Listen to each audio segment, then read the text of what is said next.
বাংলা আবাস যোজনা নিয়ে এই মুহূর্তে বড় আপডেট।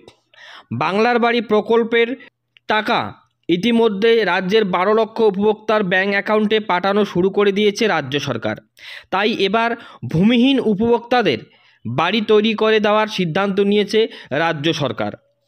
বাংলা আবাস যোজনার সার্ভের সময় বা সমীক্ষার সময় মুখ্যমন্ত্রী মমতা বন্দ্যোপাধ্যায় ঘোষণা দিয়েছেন যে সমস্ত উপভোক্তার গৃহ নির্মাণের জন্য কোনো ভূমি নেই বা ভূমিহীন উপভোক্তাদের সরকারি খাস জমির পাট্টা দিয়ে তাদের বাড়ি তৈরি করে দেবে রাজ্য সরকার।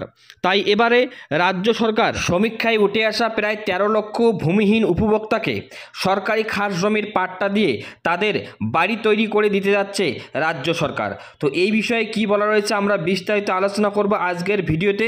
তাই ভিডিওটিকে প্রথম থেকে শেষ পর্যন্ত দেখতে থাকুন, আর চ্যানেলে প্রথমবার ভিজিট করলে চ্যানেলটিকে সাবস্ক্রাইব করুন।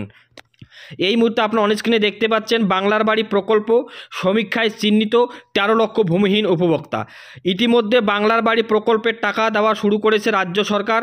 তার আগে যোগ্য উপভোক্তাদের চিহ্নিত করতে রাজ্য জুড়ে চলছে যাচাই পর্ব। তাতেই উঠে এসে বর্তমানে ভূমিহীন উপভোক্তার সংখ্যা। সূত্রের খবর, বর্তমানে প্রায় 12,951 জন ভূমিহীন উপভোক্তা চিহ্নিত হয়েছে। তাদের বাড়ি তৈরির জন্য জমির ব্যবস্থা করার উদ্যোগও নেওয়া হয়েছে বলে সূত্রের খবর। প্রশাসনিক সূত্রে খবর, 2 মেদিনীপুর মিলিয়ে রয়েছে সর্বাধিক ভূমিহীন উপভোক্তা। সেখানে সর্বনিম্ন মাত্র 2 জন ভূমিহীন উপভোক্তা রয়েছে উত্তর দিনাজপুরে।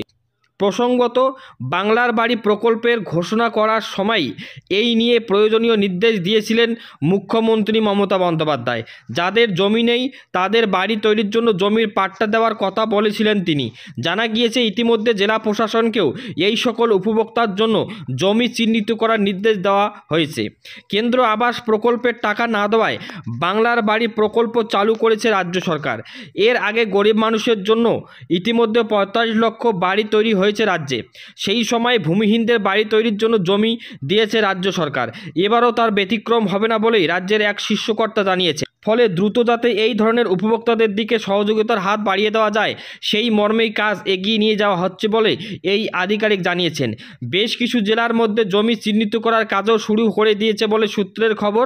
এ বিষয়ে পঞ্চায়েত ও ভূমি সংস্কার দপ্তরের মধ্যে একটি বৈঠক হওয়ার সম্ভাবনা আছে। তো বন্ধুরা, আপনারা শুনে নিলেন যে বাংলার বাড়ি প্রকল্পে সমীক্ষার সময় কিছু ভূমিহীন উপভোক্তা উঠে এসছে, সরকারি খাস জমিতে বাড়ি তৈরি করে দেওয়ার সিদ্ধান্ত নিয়েছে।